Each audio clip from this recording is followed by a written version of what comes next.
Braun Strowman and Roman Reigns are expected to feud post SummerSlam. WWE has been planning on involving Alexa Bliss in this feud between Roman Reigns and Braun Strowman. Now, the idea would be for Bliss to say that no woman on the roster but her deserves to be featured at Evolution.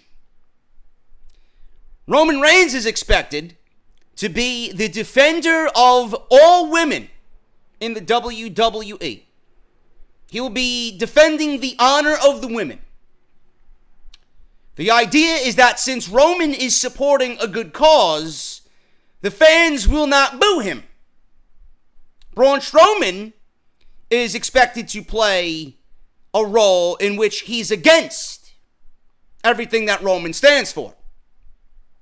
Now, while Roman, being his foil, playing the activist, fighting for the rights of women, the idea is to have Roman make history being one of the two men to wrestle at the all-women's pay-per-view known as Evolution. The match is expected to be the honor of the women, defended by Roman Reigns versus Universal Champion Braun Strowman, who will then have successfully cashed in at SummerSlam. Every female member of the roster is expected to be in Roman's corner on October 28th. This match is expected to main event the show, and the idea is to close the show with Roman celebrating after Ronda Rousey raises his hand in victory. WWE firmly believes that this will get the fans to finally cheer for Roman Reigns.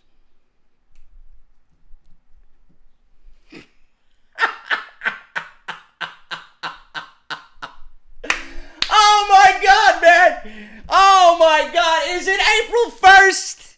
Is it April 1st? Oh my God, I needed a laugh. I needed a laugh. How many of you guys did I get with that one? How many of you fucking goons did I get with this story? Oh my God, man. You know, the funny thing is, I would not put it against WWE to do something this fucking pathetic. But nobody is going to present Roman Reigns and Braun Strowman in that manner, man. That's definitely treading a very thin line with the way things are nowadays in the world. But, oh my God, man. This came across my timeline on Twitter, man. Thank you to TJ Calhoun on my Twitter wall who sent me this. Jesus Christ. Can you imagine that? My God, man. I swear on everything that is holy. I swear on my grandfather's fucking tomb. If WWE went as far as to do something similar to this to get Roman Reigns over, man, I hope to fucking Jesus Christ himself that the company goes out of business. I hope fucking Titan Tower burns to the ground. I'll go to Stamford, Connecticut, and I will intentionally not piss on the flames to put it out. This company will do anything to get Roman Reigns over. I would not bet against them on featuring him at Evolution. But clearly that's a troll. Clearly that is a troll. That is downright pathetic. I got to give somebody, whoever wrote that, I got to give them all the credit in the world, man. You really made it sound like it's a thing that WWE would do the way you worded it, man. Kudos to you, bro. Kudos to you. I'll tell you what else is pathetic, man. Did you guys know that there's a pay-per-view coming on August 19th is Summer Scam. Wait till you hear this fucking shit that I got in this episode about what WWE's doing with the undercard. My God. You thought the 1995 SummerSlam was bad. Jesus Christ. I don't feel one fucking ounce of sorrow for anybody that's going to SummerSlam this year, man. Wait till you hear this shit. But, did you guys know on October 28th that there's a pay-per-view called Evolution? I don't know, man. If you're watching WWE programming, I don't know how you couldn't tell there's a fucking pay-per-view. They got everybody from AJ Styles, Roman Reigns, to the fucking goon sitting front row wearing the Bayley merchandise promoting this fucking show. Are you fucking kidding me? What is with the fucking... Do you realize that it's not even August yet? And I'm already sick of the name Evolution? I'm sick of the propaganda. I understand that you got a business to run, but you don't need to shove it down our throats every fucking time. We heard it about fucking 16 times. Every segment on Monday Night Raw. And then the same thing on SmackDown Live. I don't want to know about AJ Styles' daughter fucking wanting to be a pro wrestler. That's good for her. You don't gotta go those lengths to get the point across that we're doing an all-women's pay-per-view for the first time in WWE. Shout out to the TNA Impact women who did it first about 5 or 6 years ago. WWE thinks that they're breaking some fucking ground here. Yeah, maybe for you, but not for the industry. Got Roman Reigns sticking up for the pay-per-view and hyping the pay-per-view. Finn Balor talking about it with Chad Gable in the back. Fuck do I care? All I give a shit is about what you do at SummerSlam. We'll worry about Evolution when October comes around. And I still don't believe the fucking excitement for Evolution. What is there to be excited about on Monday Night Raw when it comes to the women's division? Nothing. Absolutely nothing. Outside of Ronda Rousey, the women's division has been downright pathetic every single week. If you're not going to invest me in storylines with these women, then I don't really care. And I tweeted out what I would do for some of the matches going into Evolution. And we'll talk about it on this weekend show. I'll go over what I want to see. If WWE's not going to book it like an NXT TakeOver show, then I really don't give a shit. I don't give a shit. So we'll see what happens with that, but that's all we heard on Monday Night Raw. Stephanie McMahon comes out, we got to hear the fucking nauseating sound of her voice, just shitting all over everything. Then Triple H talks about it, and he seems genuine because he was there. He started it all down in NXT with Paige and Emma, and then Sasha and Bayley, Charlotte, Becky, and everybody else to follow. And Stephanie McMahon's got to be at the forefront because she is a prominent female figure in WWE corporate. She doesn't need to be in every women's announcement or around every women's announcement. You know, with Stephanie there, to me, in my honest opinion, it devalues whatever they're doing with the women because she takes credit for everything. All because she's at the top. She didn't do anything. So the nauseating announcements of Evolution is only going to get worse moving on into the fall months as we get past SummerSlam and then into September and then October. We got August, September, and all of October. Get ready. I hope you have fucking NyQuil handy because that's the only way you're going to avoid these fucking announcements if you purposely put yourself to sleep. Speaking of Monday Night Raw, man, you know, I don't know what we are going to complain about with Roman Reigns. It's as if, you know, we knew this was coming anyway. Like, I don't understand Roman Reigns and Bobby Lashley and the decision to have Roman Reigns go over clean on Monday Night Raw over Bob. They made his win at Extreme Rules completely worthless. Why did you even give me the match at Extreme Rules? What was all this bullshit, all the runaround? Here, we're going to set up two triple threat matches, and then we're going to have a number one contender match, and then the winner of that's going to go on to fight Brock Lesnar. Who cares? Who cares? Wait to hear this week's top story on Friday. Brock Lesnar don't even want Roman Reigns anymore one-on-one. And whatever Lesnar wants, Lesnar most likely will get. What are you going to do with Bobby Lashley at SummerSlam? If Bobby Lashley is not in the main event for the Universal Championship, what the fuck are you going to do with Bobby Lashley? All Bobby Lashley has stated for the last month is that he has the tools to beat Brock Lesnar. So now he don't want Brock Lesnar anymore. If I'm Bob, I'm speaking up. Roman is a failure. Then Bob comes out on social media and defends Roman being booed by the fans. I don't understand it. The guy is just so full of life and work ethic and all this other shit. Now, Bob wants to come out and speak highly of Roman Reigns. How he's one of the most gifted guys he's been in the ring with. All this other bullshit. But what is Bob going to do at SummerSlam? Now, we might have had a tease with Elias, but who the fuck wants that match at SummerSlam? There's no build there. If WWE wanted Bob and Elias, then Elias should have played into the match on Monday Night Raw in the main event. They didn't do that. So now we're 2 Raws away from SummerSlam, and Bob don't have a match. Pretty sure if you ask Brock Lesnar, Mr. Lesnar, who do you want at SummerSlam? I guarantee you he would say Bobby Lashley. I think Brock Lesnar actually works better in an environment where it's a multi-man match. What are you going to present to us with Lesnar and Reigns that we have not already seen at the greatest Royal Rumble and at WrestleMania? You ain't going to give me anything different. It's going to be the same fucking shit. And then WWE thinks that everybody's going to boo Brock Lesnar going into SummerSlam. You ain't going to have anything of that present itself. Roman Reigns is going into SummerSlam, and he's going to be absolutely vilified, and he's going to be crucified. The guy is going to get slaughtered by the New York City audience. If WWE thinks of putting the Universal Championship on Roman Reigns at SummerSlam is a good idea, then the people running this company are clearly ones that should not be in this business. I don't understand the ignorance. You even have top-tier officials. You have top-tier personalities in this fucking business doing what I do that don't even want it. People who are WWE shills don't want it. Yet you're giving it to us anyway. May I ask why? The story has already been told. Roman is a loser. Roman already lost to Bobby Lashley.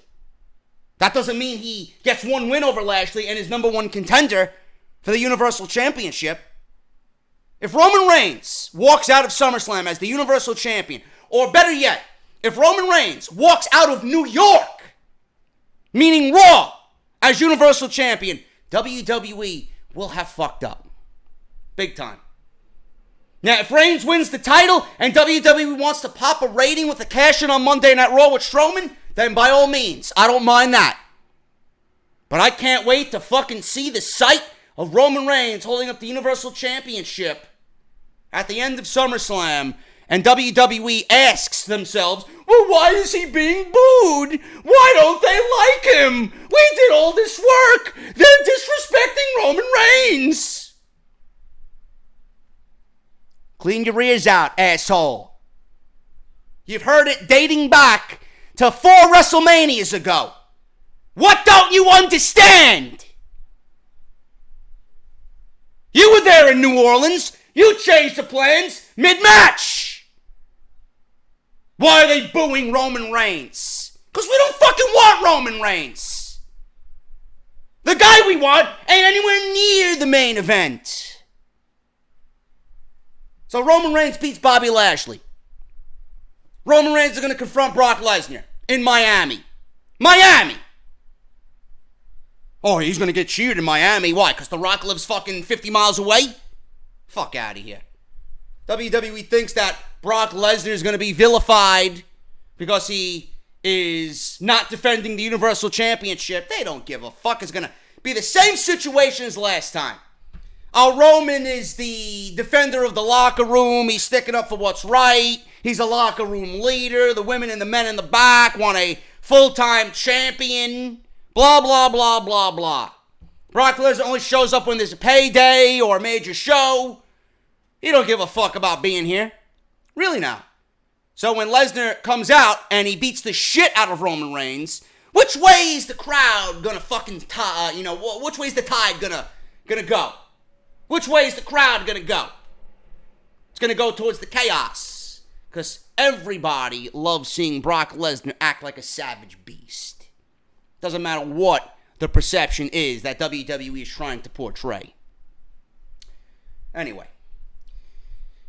I don't even know what else happened on Monday Night Raw. Monday Night Raw, there was really nothing of substance.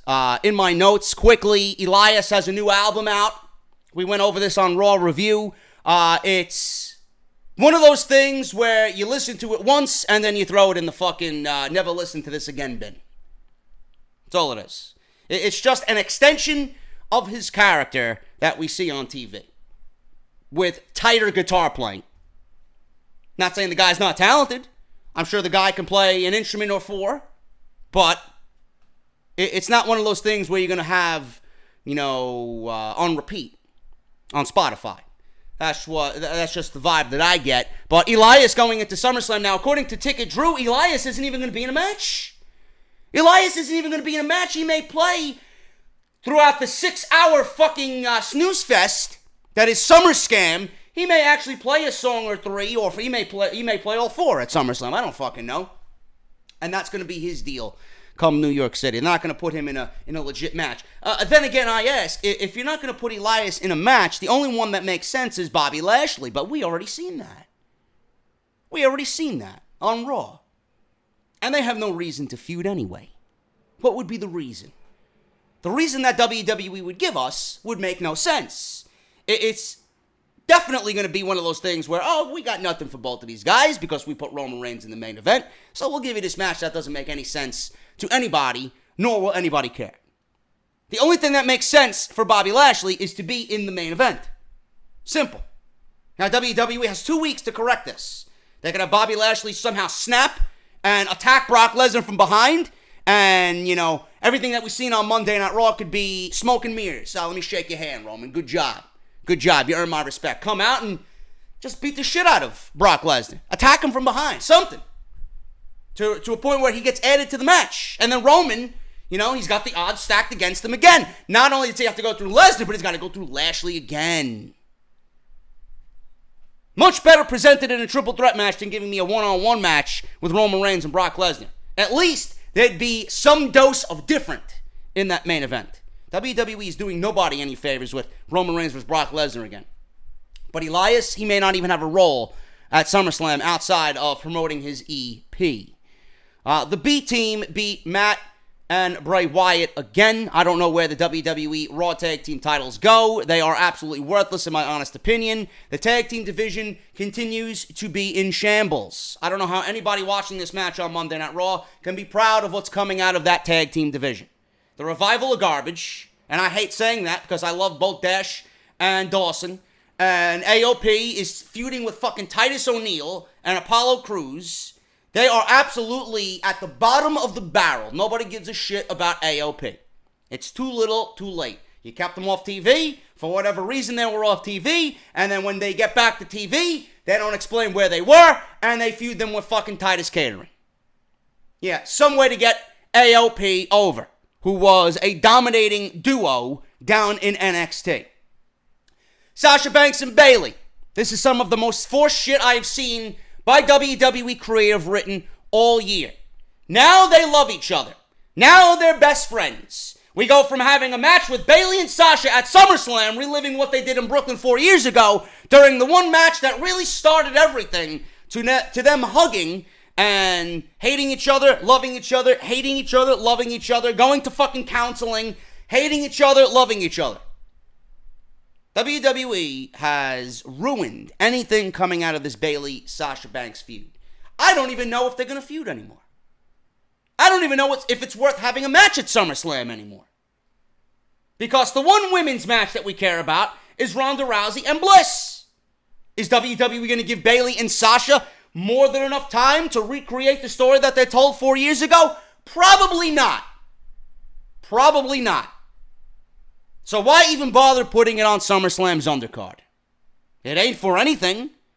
You already made me not care where this feud goes. So WWE is doing one of two things. A, either Sasha Banks is turning heel against Bayley and this is all smoke and mirrors. Or B, they are going to keep them together for the inevitable tag team titles that are coming to the women's division. Because there's no better team than Sasha Banks and Bayley. I don't know. Either way, I don't care.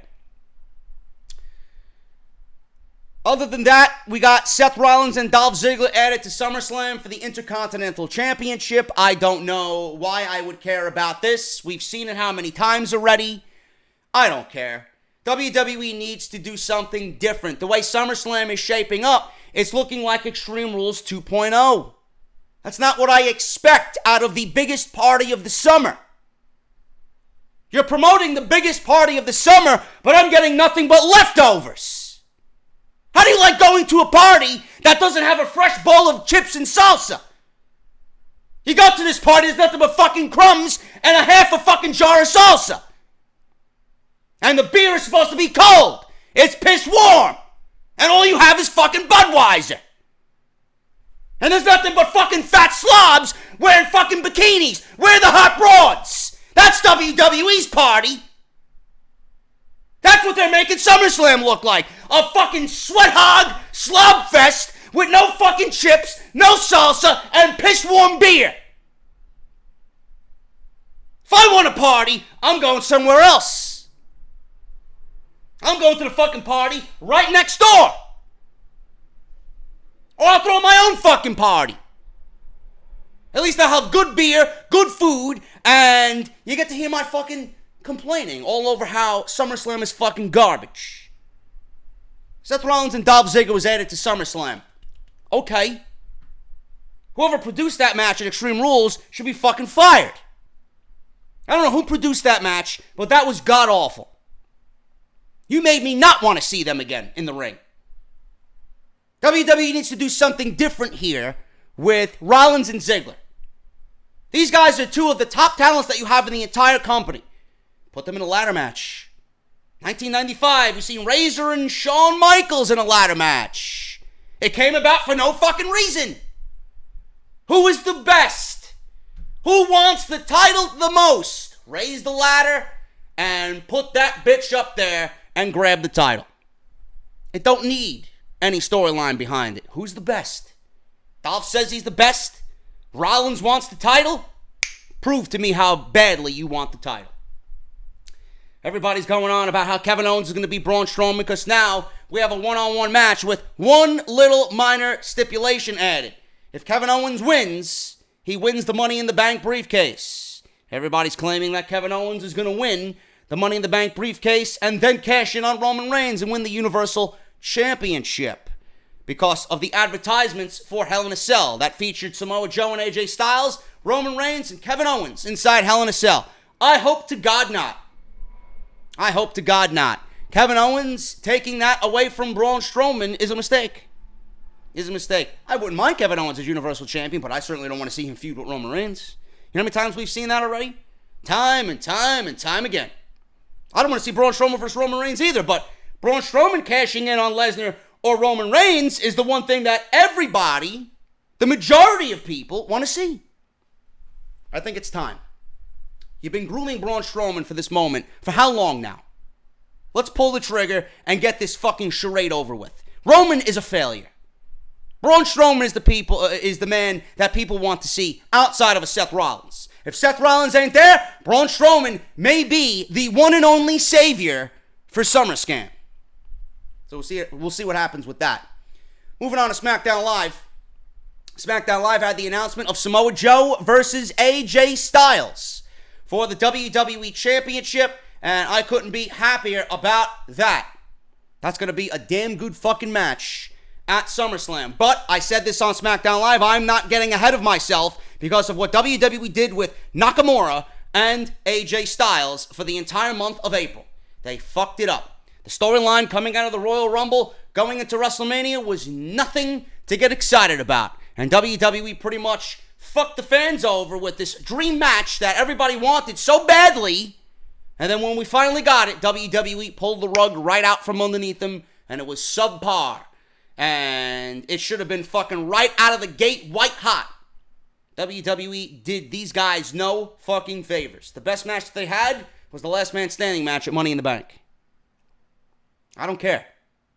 I want to care about Joe. I want to care about Styles. I want to care about the match that these guys are going to give us at SummerSlam. But I'm not getting ahead of myself. Set the bar low. At the end, you won't be disappointed when WWE gives you shit. Because we set the bar way too high. And then when we got that WrestleMania match, we all looked at each other saying, what the fuck? I'm not doing it again. Because you know this ain't the first match that we're going to see between Joe and AJ Styles. Randy Orton came out on SmackDown Live and gave us a promo that I wish Roman Reigns would cut about the fans disrespecting him. And he gave us the reason why he attacked Jeff Hardy. He stated it was because of the fans. He ran down everything that was pretty much wrong with WWE, from putting guys on pedestals to stealing hand gestures, or because he's not one of your indie darlings. Correct me if I'm wrong, isn't Samoa Joe and AJ Styles an indie darling? And look at where they are on SummerSlam. The reason why we all want to see the match. It's because of where they came from. AJ Styles was somebody that WWE wouldn't have signed because he was a TNA guy. Samoa Joe wasn't a guy that WWE would sign because he's too fat. Now look at them. Now they're challenging for the double, well, now they're battling, and Joe is challenging for the WWE Championship in one of the main events for SummerSlam. That's the reason why I like that match so much, just because of where those guys came from. Randy Orton's promo was fucking brilliant. T-shirts changing color every week. Is it because I don't have funny-looking merchandise that has a different color every week, stealing money from your hard-earned pockets? He says that people disrespected him because he wasn't one of those indie darlings. I was a legend killer, and now I am a legend, and I won't ever be killed, he stated. Randy Orton's promo was fucking great, and Randy Orton, I got news on why WWE turned him heel today on Off the Script. Randy Orton is a born-bred dick. He's a heel. He should never turn babyface again, and I'm excited to see where heel Randy Orton goes. This is why I don't think AJ Styles is losing to Samoa Joe in this feud that is starting at SummerSlam. Joe is a great heel in his own right. He may be the best heel on the main roster right now. But AJ Styles has a lot of guys to feud with as WWE Champion. If you put that title on a heel, there's not many babyfaces outside of Hardy, Styles, and Bryan who could feud with a good heel. Keeping that title on AJ Styles as a babyface, you got Almas, you got Orton, you got Joe, you got Nakamura, you got guys like that would certainly keep Styles busy for the remainder of the year. This is why I stated, with WWE 2K19 coming out, I don't see AJ Styles losing that title just based on that one aspect. And then you look at the roster on SmackDown Live and who is there. AJ Styles is going to have a pretty busy, last couple of quarters of 2018. Rusev versus Almas. I like this match. Almas, I have news on Almas as well. Apparently WWE was very impressed with his match against AJ Styles a couple of weeks ago. I don't know why they looked at that match and somehow were impressed. All you have to do is watch NXT to be impressed with Almas. It doesn't take a fucking rocket scientist to figure out what Almas can do. Apparently the match with AJ Styles opened Vince McMahon's eyes. Now, if Vince McMahon is in tune with his fucking company, his eyes would have been open a long time ago, back in January. But what the fuck do I know? Who's Johnny Gargano? He's some fucking vanilla midget that nobody gives a shit about, right? Yet he brought Almas to the fucking best match of his life, and probably the best match in wrestling all year. Nah, but we won't care about that, though. Yeah, he opened my eyes on one random edition of SmackDown Live. Fuck out of here. Get in tune with fucking who you got employed here. Rusev versus Almas. It was a decent match, but it could be heading towards getting Rusev and Almas on the show. Because Vega got involved, Lana got involved, Aiden English got involved. You can see WWE splitting Aiden English away from Rusev. With Almas and Vega, I want them to have a more prominent role on SmackDown Live. This could be their way onto SummerSlam with a mixed tag team match. I think that would actually get the crowd in New York City excited. Vega and Lana, I'm sure could, generate some buzz, and Almas and Rusev, we could have some nice back and forth between those guys. WWE could have solidified both of these guys having a decent role on SummerSlam's card. Trash Mella. Everybody says Mella is money, but she is worthless in my eyes. Monopoly money is more valuable than fucking Carmella. Asuka, I'm hearing from several different people that WWE intentionally had Carmella state to Paige that we got her beating Asuka twice, and she beat Charlotte twice.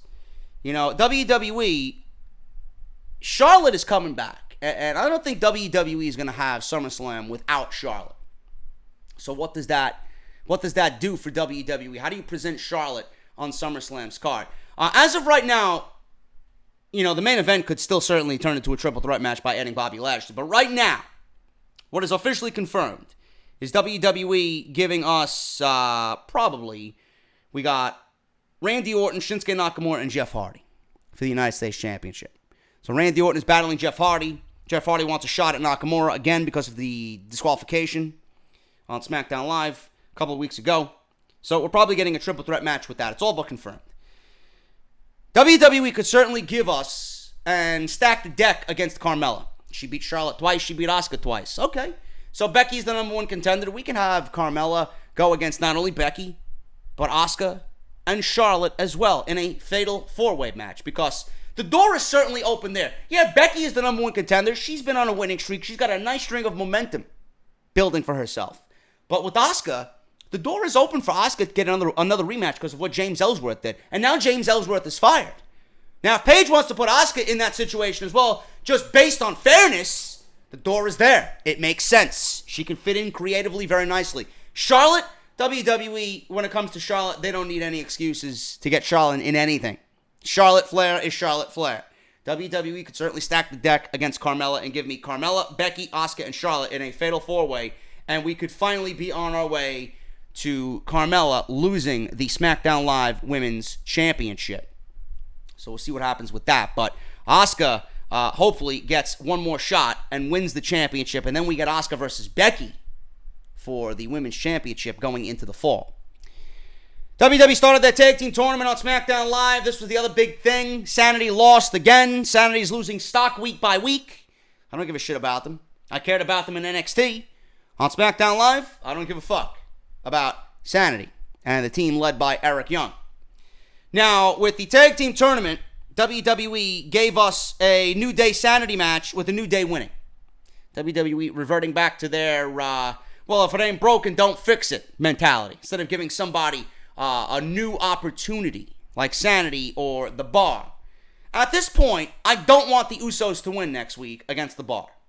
And not because I don't like the Usos. I absolutely love the Usos. I just don't want to see the New Day versus the Usos again. I don't think either team is going to generate any buzz for the Bludgeon Brothers. The Bludgeon Brothers, I know I'm not the only one feeling this way. They have lost whatever momentum that they had. And they lost whatever steam they had built up for themselves coming out of WrestleMania. WWE has done nothing for those guys. No favors whatsoever.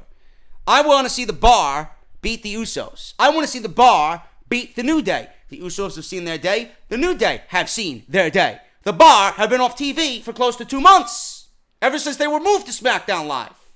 Get The Bar versus the Bludgeon Brothers and get them in a tag team title match at SummerSlam. At least it would be something new. But WWE, they want to rush through this tournament. They could have easily had fun with this over the last 3-4 weeks going into SummerSlam, but they refuse to do so. So at this point, I don't care as long as it's not the Usos or the New Day versus the Bludgeon Brothers at SummerSlam. I don't know why they wouldn't give us a team like Ty Dillinger and R-Truth. Or one of those underdog teams, you know? Something different. I don't understand WWE's logic in not pushing new opportunities. It just boggles my mind. NXT was the highlight of the entire week. Go figure. But not for any regular reason, because NXT usually is the A show every week, but for one reason and one reason only. Tommaso Ciampa is your new NXT heavyweight champion. And it brought a fucking tear to my eye to see Tommaso Ciampa win the NXT championship. I don't want to Barry Horowitz myself, but WWE kind of took from the 1997 SummerSlam with Bret, Undertaker, Shawn Michaels and applied it to this match with Ciampa, Black, and Gargano. Now, it wasn't in the same vein. Gargano was not playing the role of HBK. He was not the special guest referee, but the referee who was officiating this match was downed, and Gargano came in, jumped the barricade, and tried to stop Ciampa from cheating to win with the referee down. Tug of war ensued. Gargano tried to pull the title away from Ciampa. He pulled so hard, Ciampa let go. He accidentally hit Black with the title, and Gargano caused Tommaso Ciampa to win the NXT Heavyweight Championship. Tommaso Ciampa pinned Aleister Black, the first man to do that in a one-on-one match in his NXT career. And Tommaso Ciampa is the new NXT Heavyweight Champion. Being that that happened, WWE could have given us that type of ending on NXT with the referee causing a no contest. I don't mind that Champa won the championship. I don't mind that WWE went the route that they did. But now, with Champa as champion, the difficult task is to book an ending at TakeOver, which you know is going to be fucking spectacular. It has to be fucking spectacular. How do you book an ending at TakeOver that's going to be TakeOver worthy? Ciampa's already the champion. I know for a fact that Champa cannot lose. He cannot lose going into that match. He needs to walk out of Brooklyn as the NXT champion. Otherwise, why the fuck did you give it to him? Johnny Gargano needs to suffer more in this entire storyline. And with G1 Supercard announced in April, I would hope WWE would build this storyline up and be creative with it and drag it out till WrestleMania, giving Johnny Gargano the win of his career in New York City at TakeOver WrestleMania weekend. Now, WWE could have easily gave us the ending that they gave us on Wednesday and caused a disqualification leading to a triple threat match. Again, I state, I don't mind that Ciampa is the champion, but there's something in my mind that would have loved every minute of it if Ciampa won the NXT championship in the same way that Johnny Gargano tried to beat Ciampa in Chicago. And Solid Monster pitched this. I would have loved to seen Ciampa use the handcuffs on Gargano in TakeOver Brooklyn and tie him to the ropes and force him to watch Ciampa win the NXT championship in Brooklyn. That's what I would have loved. But WWE kind of gave us what I had originally pitched to you guys and kind of tweaked it to their liking. And now we got Ciampa going into Brooklyn as the NXT champion. What does this mean for Aleister Black? Aleister Black, I've been stating for months, he didn't even need the NXT championship. Aleister Black was a guy that, to me, was good enough to be on the main roster and didn't need the NXT championship. The way you look at it now, you're looking back at it, it looked like Aleister Black was given the championship to be in this moment. To get to this moment, to pass it on to Ciampa. I don't have a problem with that, but Aleister Black, there's nothing else for him to do down at NXT. When you watch NXT, you know when someone has reached their expiration date. Aleister Black is coming dangerously close to an expiration date. I could easily see him on SmackDown Live or Monday Night Raw. I think he would probably end up on Monday Night Raw, which scares the fucking living shit out of me. But we'll see what happens. But Aleister Black, to me, is main roster bound after SummerSlam, and we're going to continue Ciampa Gargano in whichever way WWE wants to go. But NXT on Wednesday night was fucking brilliant. That match was brilliant. That was one of the best matches of the year. And I'm looking forward to Ciampa's reign of terror because there's nobody that deserves it more right now. And I don't want to be on the bandwagon because I was fucking craving a Johnny Gargano win in Philadelphia over Almas. But the longer we hold out on this, and the more punishment we see from Johnny Gargano just not being champion, I think the better off it will be. I am very interested to see what Ciampa can do as champion and who he can get over because he's so fucking good at what he does. So if WWE plays their cards right, they could have this mean Gargano Ciampa WrestleMania weekend. As long as we don't get another match between those two, between now and WrestleMania, I would be fine. Just get it to WrestleMania and give me that moment at WrestleMania weekend with Gargano winning the NXT championship. Other than that, TakeOver's looking brilliant again. We got Ricochet versus Adam Cole. We got Kairi Sane versus Shayna Baszler, who I love the work of Shayna Baszler. We got Mustache Mountain and Undisputed Era. And we're going to have EC3 versus Velveteen Dream. That is a pretty damn good fucking TakeOver card. And if you ask me, SummerSlam's taking place on Saturday, August 18th. And Summer Scam is taking place on Sunday, August 19th. So there you have it. That is your week in review for WWE. NXT reigns supreme. Ciampa wins the NXT championship. SmackDown Live was better than Raw, and Raw was a complete waste of everybody's time. Pushing the women's initiative and the Roman agenda, as always, on another nauseating edition of Monday Night Raw. But that is your week in review for WWE. I will have much more to come right here on this episode of Off the Script. Brock Lesnar reportedly does not want Roman Reigns one-on-one at SummerSlam. What is SummerSlam's undercard looking like? If you want comedy hour for WWE, then you're going to want to listen to this report on what WWE has planned for the undercard of SummerSlam. Why did Randy Orton turn heel on SmackDown Live? And where is WWE going with Andrade Cien Almas on Tuesday nights? All this, plus so much more, right here on episode 232 of Off the Script. Off this shitty fucking product by coming on here and speaking the fucking goddamn truth about this fucking filth. I can book a better show taking a fucking dump after eating my fucking Chipotle chorizo with extra cheese. I don't give a fuck what anybody has to say. Have I ever? Of course not.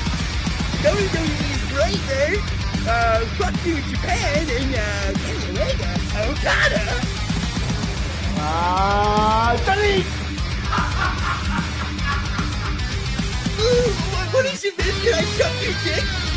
What is it, man? Well, this is the #1 fucking podcast right here on YouTube.com. This is Off the Script.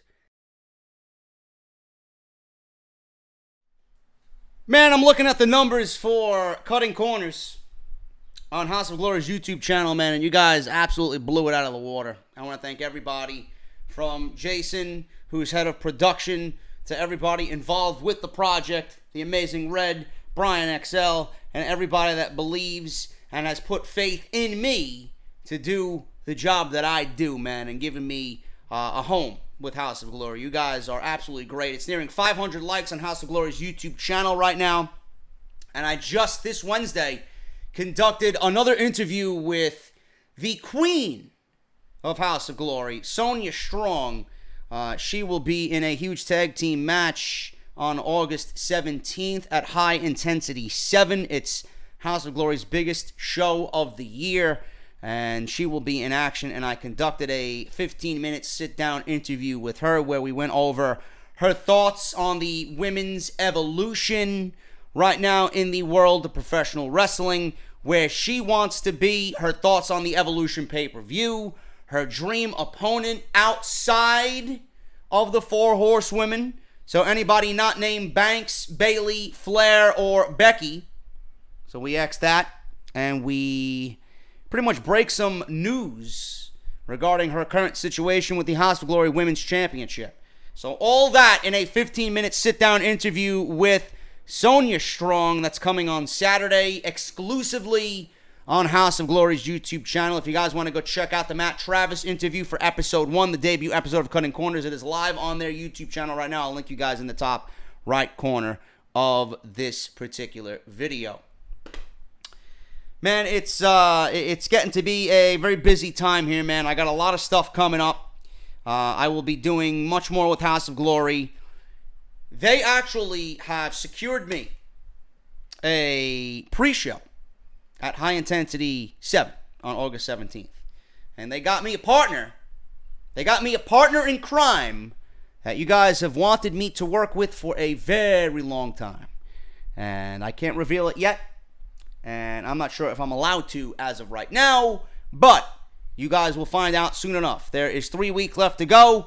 We will have a pre-show panel, and I will be with one particular guest who, like I said, you guys have wanted me to work with for a very long time. HOGWrestling.net. So, Cutting Corners is doing well. High Intensity is coming up. We got Enzo. We got Sami Callihan. We got Austin Aries. We got Low Key. Plus more to come, man. It's going to be a very, very, very big night for House of Glory. I want you guys to follow me on Twitter, man. All the late breaking news. You guys even get notifications of when I upload. Twitter, at JDFROMNY206. Please make sure you guys follow me on Twitter, Instagram, anywhere I am available on social media. Please hit that subscribe button down below. Turn on that bell for all notifications. We are dangerously close to 95,000 subscribers, which means we would only be 5,000 away. It's such a small number to where I was at the beginning of the year, man. The growth has been very nice. So if you guys want to subscribe for Off the Script, I cover Raw, SmackDown, NXT, any late-breaking news in the pro wrestling world. I even did a fucking Impact Wrestling Slammiversary 2018 review, which you guys absolutely destroyed. Thank you guys so very much, man. So if you guys want to go check any of that stuff out, it's on the channel. Subscribe for all your late-breaking wrestling coverage right here on the channel. Plus, Off the Script, the flagship of this channel, Off the Script here every Friday, Saturday, and Sunday. Down below, hit that subscribe button, turn on the bell. If you guys want to support the podcast, man, there are several ways to do that. Barbershopwindow.com/offthescript. You guys can go get one of 15 designs, or if you want to buy all 15, please do so. Barbershopwindow.com/offthescript. We got everything from They Do It to Roman. His empire is still not over. The Jinder Mahal Failure Raha t-shirt. The Eat, Sleep, Bench, Repeat t-shirt. Plus the ever-popular JD is Negan design. All on barbershopwindow.com/nothing. That's barbershopwindow.com/off the script. I had fucking WrestleCrate in my mind. I don't know why. I was talking to the guys over at that wrestling club. We were talking about crates. They're going to be sending me another crate soon. I was talking to them, but I had WrestleCrate in mind, and I got my WrestleCrate today. We're not going to be unboxing this today because after the last fucking travesty that we got with these guys, I kind of want to just keep this on the side for now. But if you guys want your t-shirts, barbershopwindow.com/off the script. Harry's, if you guys see, this is all Harry's, bro. This is all Harry's. If you guys want the best shave of your life, harrys.com/script for your free trial shave set. You're going to get a razor handle, a razor blade, the foaming shave gel, and a protective case, all for free. All you guys have to do is pay the shipping and handling, man. So please do that. Great way to support the show. harrys.com/script. And finally, my friends over at Audible, audibletrial.com/off the script. You guys are going to get 1 month free of their service and one free audio book just for signing up. If you guys have already signed up, tell a friend, tell a family member, tell your girlfriend's folks, tell a colleague at work, a classmate, whatever you got to do, man. Audible, 30 days free and one free audio book just for signing up. Over 200,000 choices to choose from. And a lot of those are indeed wrestling related, man. So if you guys want to sign up, it's a great way to support the show. audibletrial.com/off the script. I want to thank all the Patreons for signing up, man. Patreon has been rocking and rolling as of late. I added that Off the Script retro of the 1993 King of the Ring. You guys have loved that so far. Thank you for signing up. We had a few $20 donations or pledges this week. We had a couple of $10 ones. We had a couple of $5 ones. You guys are great, man. If you guys want to sign up with the Patreon page, patreon.com/JDForMNY206, you're going to get an hour extra as of right now from the 1993 King of the Ring. We talk about my thoughts on what is one of my favorite pay-per-views of all time. We talk about the struggle that Bret Hart went through at that particular show, the incredible match he had with Mr. Perfect, what led to him and Jerry the King Lawler, what happened backstage internally with him and Hulk Hogan, and why Hulk Hogan did not want to fight Bret the Hitman Hart, and why WWE even brought back the King of the Ring, which was used it was primarily used as a house show to get house show numbers up. And WWE brought it to pay-per-view to pretty much say, you know what, Bret, we're going to do you a favor. Hogan doesn't want to defend the title against you. He'd much rather defend it against Yokozuna. I get into all that stuff that was brought to light by Bruce Pritchard and Conrad Thompson, man, uncovering the 1993 King of the Ring in Off the Script Retro. Patreon.com/JD4MNY206. It is now available for $5 or more on Patreon.com, man. Thank you guys so very much for all of that. Let's get into the wrestling news, man. I got particular news here that I want to talk about first. And we got a lot of big stories this weekend, so keep an eye and an ear on Off the Script, man. I got major stories regarding Nakamura, AJ Styles, the club, and their contracts. WWE apparently wants to sign Juice Robinson from New Japan Pro Wrestling. New Japan wants Nakamura back. You know, there's a lot of stuff going on with WWE and New Japan right now, man. There's an internal, battle going on. Because WWE wants the Bullet Club And New Japan wants Nakamura back. A lot of funny shit going to be happening in the next couple of months, man, because a lot of guys' contracts are coming up. So we'll talk about that. But I want to start off with this particular story that I found incredibly interesting, because I would love to know Brock Lesnar's take internally on what they're doing with him at SummerSlam. You know, Brock Lesnar is somebody that's being paid a lot of money, and I'm sure Brock Lesnar and Paul Heyman have a say in what they want to do going into whatever event that they are working. Now, WWE can pitch something to Brock Lesnar, but if Brock Lesnar doesn't want to do it, then Brock Lesnar is not going to do it. And I find it very interesting that this came scrolling along my feed.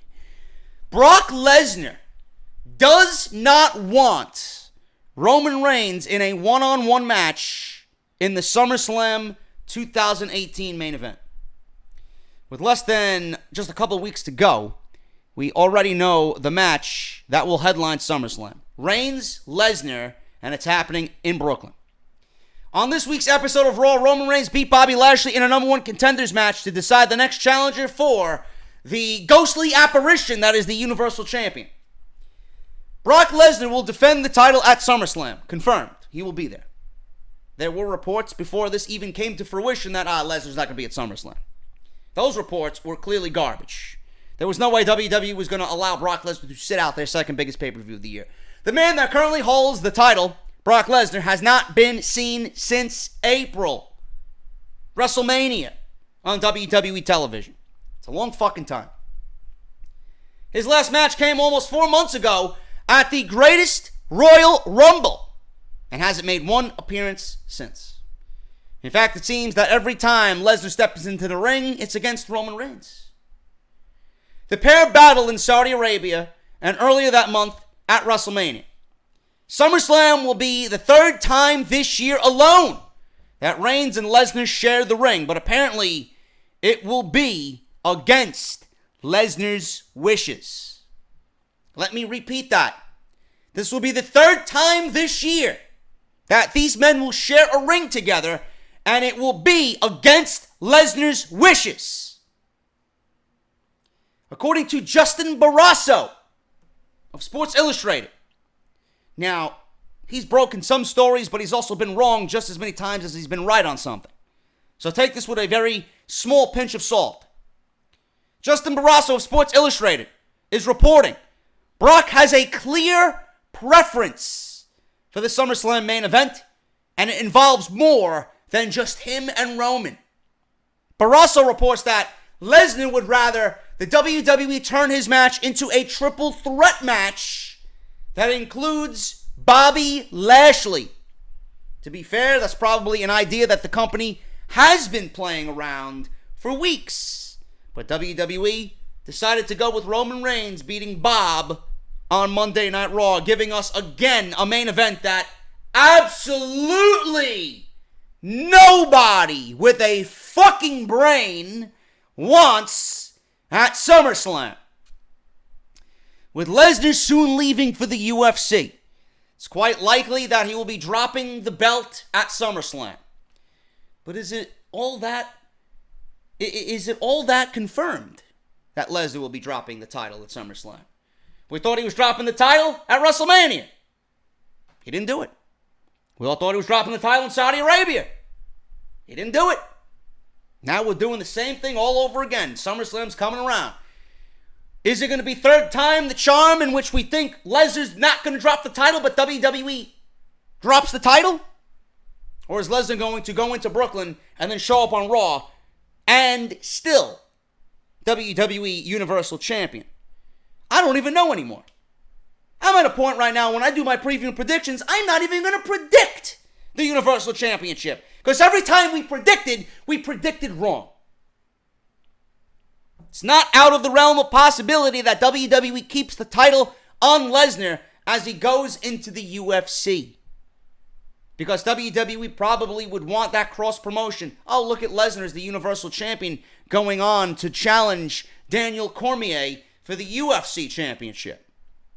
And a cross promotion battle of champion versus champion. It's not out of the realm of possibility. But the thing that makes sense is enough of this fucking game that WWE is playing. Put the title on someone who will be on Raw every week. Not named Roman. Because nobody wants Roman. I'm tired of this Roman bullshit. If WWE did what they needed to do with Roman, I wouldn't be talking about Roman in the most negative way possible. Turn the man fucking heel. I am tired of repeating myself. You got Dean Ambrose set to come back. If Ambrose ain't gonna fuck with Rollins, then you could fuck with Roman. Ambrose could be the one to screw Roman over. Give me something different. Give me something different. The thing that I pitched makes the most fucking sense. Give me Roman and AOP. Roman turning his back on the machine that has cradled him and nurtured him is a money storyline. Not only do you get Roman portraying the right fucking role, but you also get AOP, who are at the bottom of the barrel right now on WWE's roster. Instantaneously skyrocketed. Just because of them being associated with Roman Reigns. And they would be playing the right role as well, because they're two dominating individuals. WWE could pair Rollins and Ambrose together in a way where they are doing battle against Roman's new Shield. They enlist the help of Braun Strowman, because that's who Braun Strowman is going to be. He's going to be the Universal Champion. You know? Rollins, Ambrose, Strowman against AOP and Roman Reigns. I don't know what else I need to tell you guys. That is something that would drive Raw to be must-see.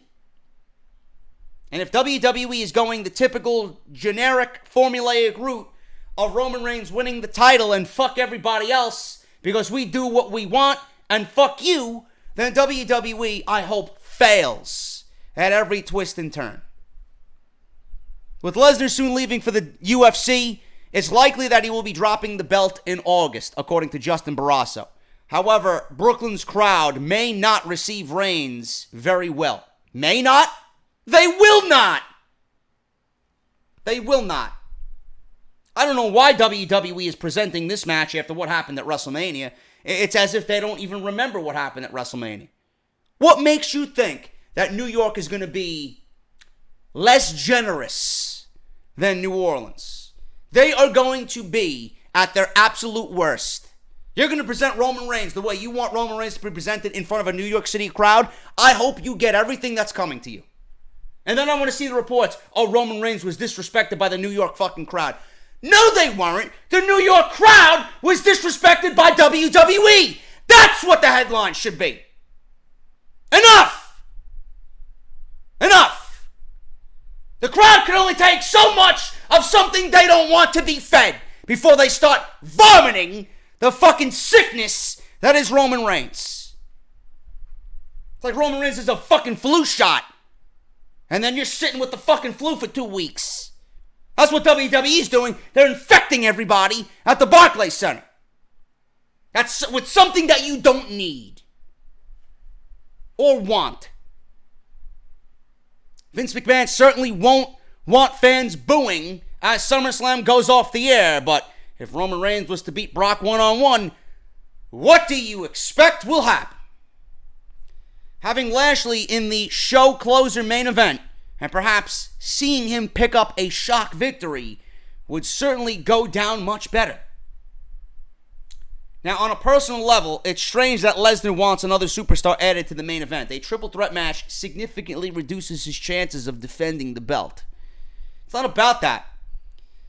I think Lesnar has performed much better in multi-man matches than he has one-on-one. The last one-on-one match that Lesnar had on his own that was fucking fantastic was against AJ Styles. Well, that's because AJ Styles could work with anybody. That's how good AJ Styles is. And Lesnar brought his A game because it was somebody new that he could work with. Now, if you put Lashley in this thing, I think Lesnar would actually be excited to work because he's never worked with Bobby Lashley. He will have something new to just venture on August 19th. And being in a multi-man match, where we're seeing a one-on-one match, all Lesnar does and all he will care to do with Roman Reigns is suplex, laugh, suplex, F5, spear, Superman punch, all that bullshit that, without question, I bet every fucking dime in my bank account that's exactly what WWE's gonna fucking do for a one-on-one match. Exactly what we've seen at WrestleMania.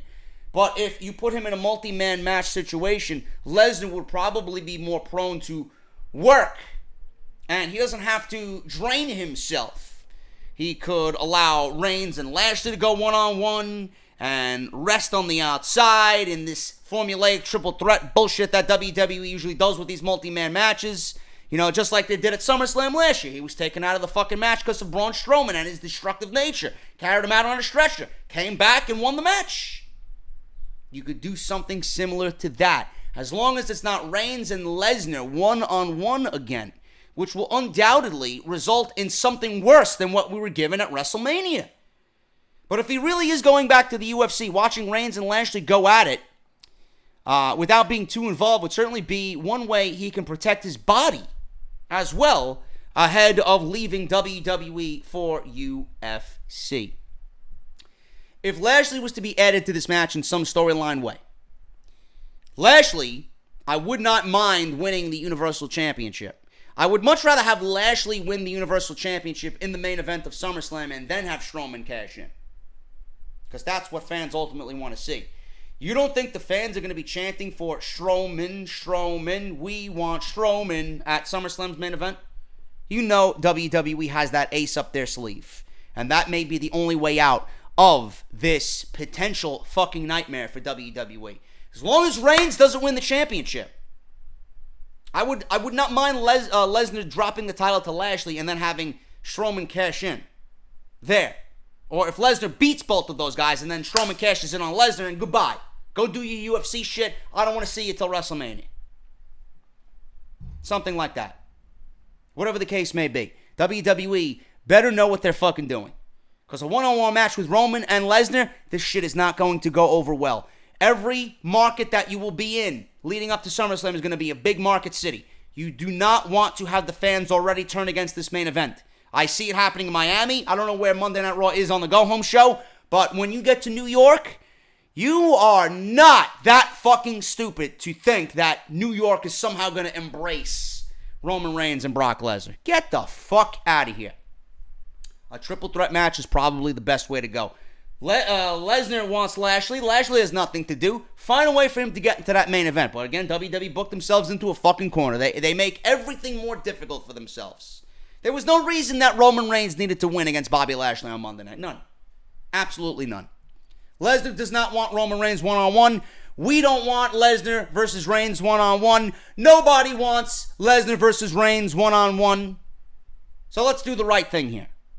Let's try and save SummerSlam and add Bobby Lashley, who has the charisma of a fucking brick wall, but at least it's better than Roman Reigns. So we'll see what happens with that. I just found that funny that Lesnar does not even want Roman Reigns one-on-one, as reported by Justin Barrasso. What I don't want is what WWE potentially has rumored for SummerSlam. I feel not 1 ounce of pity for anyone attending SummerSlam. At this point, I may not even want to attend for free if I was offered. SummerSlam is 2 weeks away. And fans are starting to get seriously excited for the event. For whatever reason, by all means, embrace mediocrity. We already know that there are going to be a number of massive title matches in August, with recent episodes of SmackDown Live and Raw confirming that. Lesnar will defend against Roman Reigns as of right now, one-on-one. The WWE Championship has been confirmed to be AJ Styles versus Samoa Joe. And Rollins versus Dolph Ziggler for the Intercontinental Championship. So 2 out of the 3 are things that we've already seen several different times.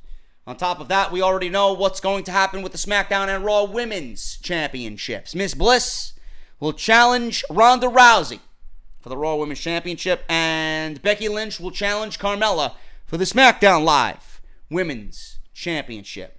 With 5 title matches already confirmed for Brooklyn, WWE needs to now turn their attention on filling out the undercard. They've already scheduled one non-title match with Kevin Owens and Braun Strowman continuing their feud from Extreme Rules.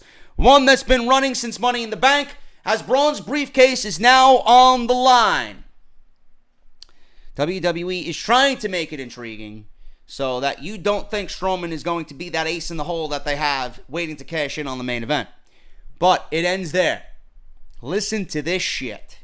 The Wrestling Observer newsletter have recently noted that there are several SummerSlam matches that WWE are yet to announce, but seem to be locks at this point. Per Ringside News, Wrestling Observer newsletter reports that singles matches include Daniel Bryan versus The Miz, which I'm okay with.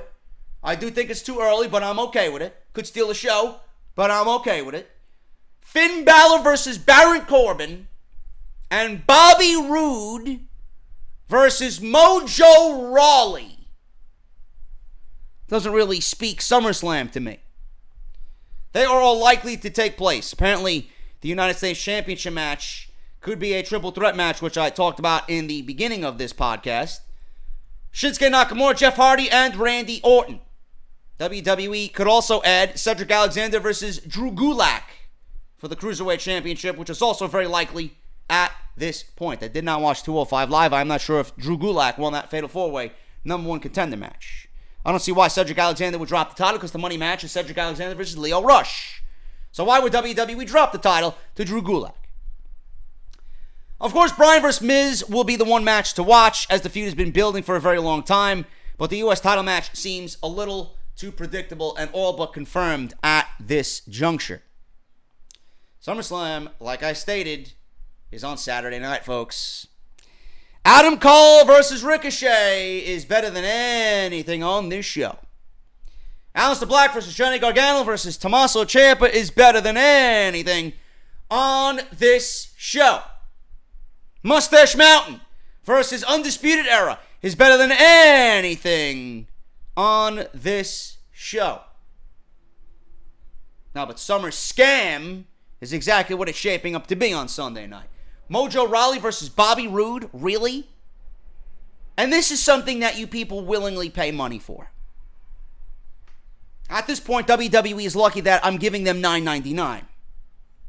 Yet you people are paying hundreds of dollars to sit in the Barclays Center to watch Balor versus Corbin and Bobby Roode versus Mojo Rawley. Now you guys are aware of what is to come, probably, and when to take your condiment break or bathroom break or concession break. Whatever. Fuck out of here. Absolutely ridiculous. This is WWE's best foot forward for their second biggest pay-per-view of the year. Are you fucking kidding me? Now, I understand undercard match, but that's not even undercard. That's not even superstars. Mojo Rawley on a pay-per-view. What the fuck planet are we living on? If this is WWE's best foot forward, I don't know what to fucking tell you. Balor versus Corbin? I'd much rather see Balor versus McIntyre again. The fuck does Baron Corbin need to fight Finn Balor for? What are they going to fight? What are they going to fight for? Are they going to fight over the lease for that fucking Fisher House price that they fucking showcased on Monday Night Raw? Yeah, rent is due on the 15th of every month. But that little white picket fence, what is he going to fucking fine him or dock him $100? Late fees? Because he didn't color Barney purple, he colored Barney yellow in the little coloring book that was laying on the outside? Fuck out of here, man. Balor versus Corbin and Bobby Roode versus Mojo Rawley for your undercard matches on SummerSlam. That's according to Dave Meltzer. This is yet to be confirmed, but you can see by WWE with what they're doing that this could be a possibility. Andrade Cien Almas is set for a major push on SmackDown Live. Really now? I've been waiting for this since his call-up. Now we're finally getting it. There's always going to be a negative aspect about the WWE boasting about having a stacked roster on both Monday Night Raw and SmackDown Live. While it's great to have huge names and talented stars, it also does mean that not everybody is going to get a major push. For example, Finn Balor is perhaps the most famous case right now. He's arguably one of the biggest names on the roster, but he's done nothing as of late or of note since returning from injury. If Balor is suffering the way he is, You know, that falls on WWE Creative. They want to make him Smiley Finn, and they want to put him in the Fisher Price house. You know, I can't fucking smile that much. I hate smiling. I hate people. You know, if you see me smiling, consider it a fucking rare sight. Now, but they got Finn Balor fucking just completely doing the opposite of what he did in NXT. Now, compare him to where he is now to what he did in NXT. Compare him to what he was when he was winning the Universal Championship, becoming the first ever Universal Champion. It does show that other stars can quickly overtake others and get into the main event limelight. On SmackDown Live, one star who has suffered from a rocky start on Tuesday night is Andrade Cien Almas, and it's not his fault. Almas even had a stuttering start on NXT, but that's when he was not with Zelina Vega. Then he righted the ship. Vega added so much to that act, it made him world championship caliber material. At one stage, he was going to become the next big thing, but it was revealed that he wanted out, only for Alberto Del Rio to convince him to stay and fight for his place. Good for you, Del Rio. It's the one thing you did right in the 2 years that you've been fucking bullshitting around. Since then, he's become one of the more valuable stars after becoming NXT champion, but he hasn't exactly been featured in a huge feud since jumping to SmackDown Live. However, one match may have changed his future per PW Insider. Last week, Almas had a fantastic match against WWE Champion AJ Styles, despite submitting to the champion, who is now going to feud with Samoa Joe and defend the title against Joe at SummerSlam. According to Mike Johnson, Almas really impressed backstage during that match. He added that talk coming out of the show was that WWE is planning on pushing Almas in a big way on SmackDown Live in the coming weeks. Whether that means it'll be a title push remains to be seen. However, the momentum has seemingly started as Almas picked up a win over Rusev this week, so it does look like the company is gearing up to push him. There's no denying that Almas has all the talent in the world to succeed and the perfect look to be the face of Latin America in WWE. When he did move up from NXT, reports were claiming that Vince McMahon wanted to push him in huge feuds, such as Daniel Bryan and Jeff Hardy. If he does end up in significant programs, it will be a lot clearer why he is getting pushed in that direction. We didn't need AJ Styles to bring the best out of Andrade Cien Almas. If you've been watching NXT, and if you're official in WWE, you would have known what you were getting with Almas on SmackDown Live. Hearing reports and reading reports like this make me believe that WWE pays zero attention to what they're doing in NXT. I didn't need AJ Styles. I love AJ Styles. I didn't mind the match. I thought it was great for what it was. But I didn't need a match. You didn't need a match with AJ Styles to figure out that Almas was money. Now Almas is going to be pushed, according to PW Insider and Mike Johnson. We'll see how far this push goes. With Rey Mysterio coming into the WWE, which is probably one of the most certain things that's going to happen over the next coming months, after he finishes his obligations with All In and whatever he's doing with New Japan, Rey Mysterio is coming back to the WWE. There's no better guy to feud with upon arrival than Almas. Put over Almas, he'll be set after that. Simple as that. Almas getting pushed on SmackDown Live, he should have been pushed on SmackDown Live. I don't know why they waited all this time, and now it's starting to roll that we're going to see Almas a little bit more week by week by week, which is only a good thing. The guy is way too talented to keep in the back and only held to fucking iPhone, cell phone promos. This guy needs to be featured.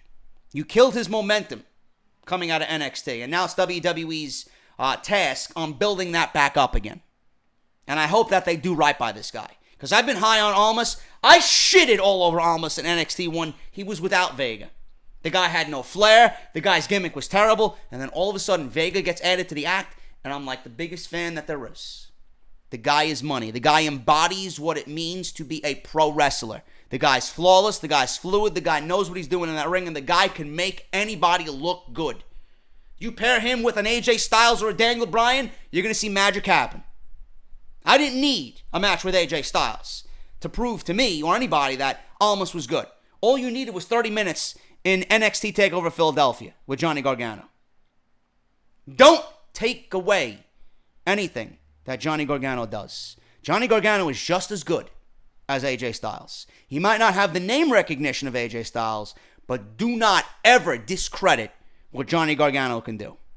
I didn't need AJ Styles. I seen all I needed to see with Almas as NXT champion. And right out of the gate, the guy should have been in major programs.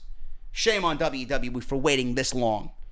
And shame on Vince McMahon for not knowing what he's got and what he's signing for in NXT. You think somebody like that, with so much power, would realize what is going on in NXT and what you actually got down there. Next thing you're going to be hearing is that, oh, I didn't realize Velveteen Dream was this good. Oh, I didn't realize that we had Ricochet. Oh, I didn't realize that Adam Cole is fucking setting the world on fire down in NXT. It's like they don't know what the fuck's going on down there. Jesus Christ. Get with the fucking program already. Start respecting what NXT is doing. They're building your future for a fucking reason. The Rock. See a lot of people reporting this week, which, it's all rumor at this point. Nothing that we report about The Rock should be solid news for anybody. Dave Meltzer of the Wrestling Observer newsletter is reporting that there's been talk about The Rock being interested in WrestleMania 35. The rumors about The Rock returning started a couple weeks ago when he told Kathy Kelly that he couldn't wait to get back in a WWE ring. Later that week, Elias called The Rock out on Twitter. The Rock could appear at WrestleMania as long as there is no scheduling conflict. The thing that has prevented him from doing more matches in recent years is the insurance coverage he gets for movies that he does. Movie studios don't want to risk him getting injured because it would delay filming. That is why his last match at WrestleMania 32 was so short. He is 46 years old, so he might be seeing the window closing for him rather quickly since the risk of injury increases as he gets older. A match at MetLife Stadium in New York, New Jersey would be a great place for him to return and possibly do a farewell to the WWE. WWE Raw will be in Miami on Monday night, and The Rock lives in the area, Davie, Florida, to be exact. So that would be a good time for a surprise appearance and perhaps a segment with Elias. There is always speculation on The Rock whenever Raw is scheduled for South Florida, so we'll see what happens on Monday. The last time Raw had The Rock show up unexpectedly was when he did something with Rusev. And that was fucking fantastic. WWE, I would love if The Rock returned to Monday Night Raw and did something with Elias. But something like that, you're doing more harm than good if you don't announce that in advance. The Rock is going to be on Monday Night Raw, But, it's one of those things that's good and evil. It's good if you promote it, right? And you get the people there. And it's evil because it ruins the whole fucking notion of surprise. Like anything can happen. How would you feel if you're watching Monday Night Raw and out of nowhere, unadvertised, not told or not known in advance that The Rock was going to be there and you see him show up? It would be great. Elias is in the ring and he gets fucking interrupted by, and you hear The Rock's theme music and you smell what The Rock is cooking goes off. Can you imagine what the fucking crowd would be like? Can you imagine people fucking getting on their cell phones, texting, oh, The Rock is on Monday Night Raw. Dude, you gotta watch Monday Night Raw. I would love to see that. But The Rock returning in WrestleMania 35, there's only, you know what? I was going to say Roman Reigns. I would not be shocked if WWE pushes the Roman initiative and has The Rock put over Roman Reigns, but that's going to be eaten alive. The way WWE is going right now, anybody you put against Roman Reigns and The Rock would not want to be around that, I think, for Roman Reigns' sake. I could see The Rock returning against Lesnar. I could see The Rock returning against Triple H. Triple H is probably your safest bet because there's a storyline there already with those two stemming from WrestleMania 31. But having The Rock at WrestleMania, I don't mind it, but it's not something that I'm going to sit here and be excited for because things like this could change in the blink of an eye. It is not confirmed whatsoever. We don't know The Rock's schedule. We don't know what he's got coming out. He's seemingly in a movie every fucking month. So having The Rock at WrestleMania, yes, is great, but it's something that's being reported that you should not put much stock in. It's fun to talk about. It's fun to fantasy book. But The Rock returning at WrestleMania right now, we're talking about this in July, not really something that I want to be talking about. I'm mentioning it because it's in the news. Other than that, I don't really care. I don't care right now. Talk to me come January, February, when WrestleMania season is in full effect. WWE. Matt Riddle Everybody's talking about WWE and Matt Riddle. It is a secret no more. Good. The cat's out of the bag, as if we didn't know. I got people texting me who know what's going on and have told me Riddle was already signed before I'm reporting this. Matt Riddle and the WWE is a secret no more to anybody, but WWE still wants to keep the lid on announcing anything. Riddle is not allowed to say anything either, but it's been clear for a week that he has signed a deal or will be signing one soon. He has already signed a deal, 3 years to be exact. CZW announced that fans that attend their July 28th show will be able to see Matt Riddle. The graphic says, don't miss one of the final appearances for Matt Riddle before going to the WWE, end quote. WWE probably won't be happy with that, but this was likely done without Riddle's knowledge. Dave Meltzer of Wrestling Observer Newsletter asked Riddle if he was going to the WWE, and no answer was given, obviously because he was told by WWE not to say anything before they make an announcement. Riddle previously pulled out of PWG and OTT Wrestling in London, and the belief is that he will be introduced during NXT TakeOver Brooklyn number 4. So good. This is only one of many WWE signings that is coming up. WWE is going to scoop up everybody that they feel has an influence on the business or could be a game changer. Matt Riddle is a game changer. For years, I've been hearing about Matt Riddle having all the potential in the world to be one of the biggest stars in this industry, and now he will be doing it in NXT. Matt Riddle versus Adam Cole. Matt Riddle versus Ricochet. Matt Riddle versus Velveteen Dream. Matt Riddle versus Lars Sullivan. Matt Riddle versus Aleister Black, if he's still there. This is a big signing. It's not going to be a signing that's going to move the needle for a particular company, but Matt Riddle under a WWE umbrella, he can only get better. And name notoriety only growing larger. We all know his history with marijuana. I don't know how that's going to play a factor. WWE has the pot tax. $2,500 is your fine for smoking marijuana or getting caught with a drug test with positive for marijuana. I don't know what Riddle's going to do. Riddle seems like the type of guy when you listen to him in interviews that he wants to do what he wants to do and fuck everybody else. I don't know how WWE's going to handle that. But he's got to be careful. They may not suspend him for marijuana. They'll take his money and fine him. But Riddle's got to be careful because several offenses for the same thing is going to show WWE that he is disobedient. And WWE may limit his TV time. They may push him down the ladder where Matt Riddle could come in and instantly make an impact. I don't see why Matt Riddle would not want to be featured heavily on NXT and be featured at the top of the card every single time. WWE is only going to make him bigger. And this is not the end for WWE. Matt Riddle is being signed by WWE because they are in panic mode right now. Whether you want to believe them or not, WWE is in panic mode. Everybody that is a free agent, that is a WWE contracted employee right now, is going to make more money because they don't want guys going to New Japan. They don't want guys going to Ring of Honor. The tides are being felt. The change is being felt. This is only the beginning. Nakamura and AJ Styles are coming up on free agency. You don't think Nakamura and AJ Styles are going to make fucking 5 times the amount of money that they are making now? You don't think Kenny Omega, the Young Bucks, and Cody Rhodes are going to be making the most money that anybody has ever seen to come to the WWE?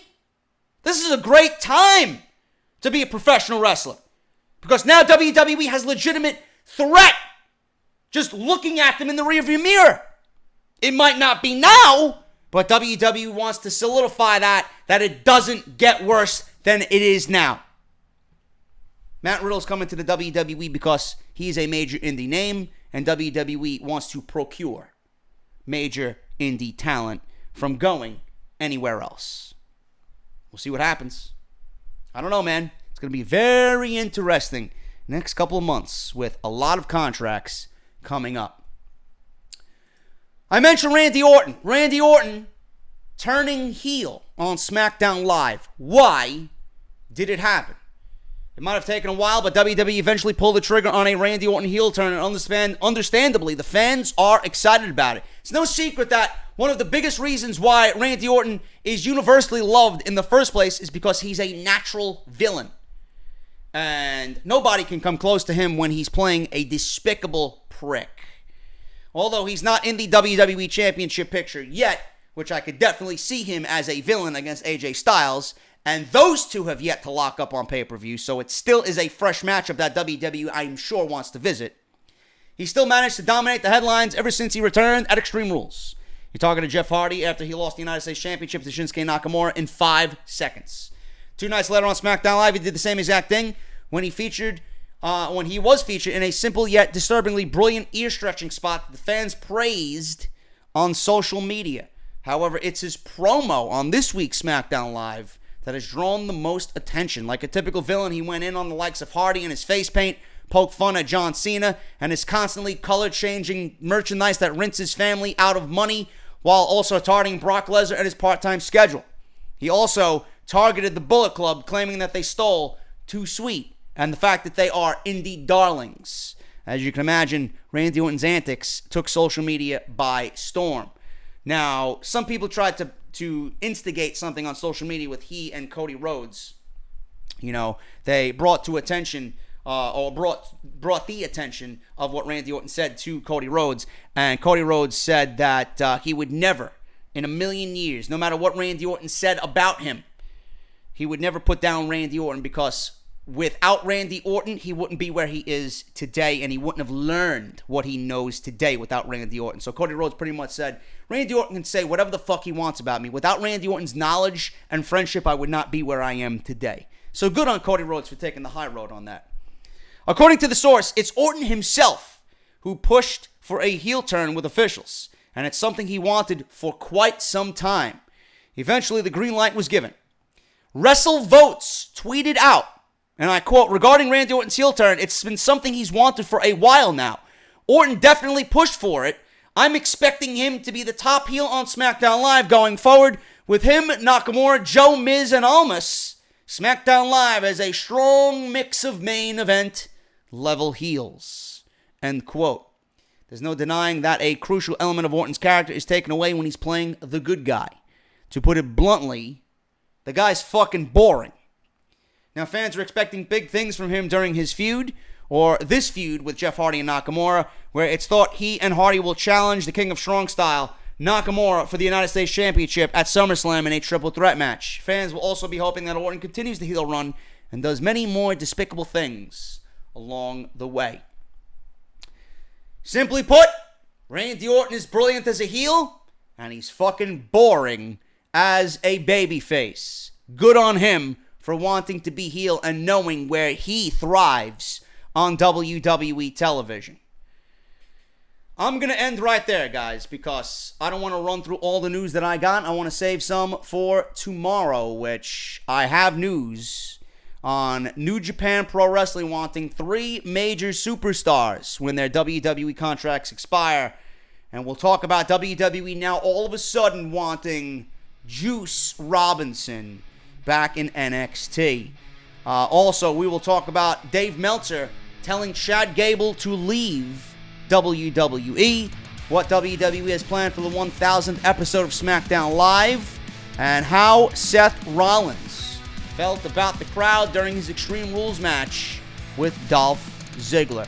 All that plus so much more coming up on Off the Script this weekend, man. Thank you guys so very much. If you missed anything that I did this week, Raw, SmackDown, NXT, and my Slammiversary review and results video, everything you need with Cutting Corners from House of Glory, interviewing Matt Travis, is in the top right corner of your screen. Follow me on Twitter at JDFROMNY206. Hit that subscribe button down below. Turn on that bell for all notifications.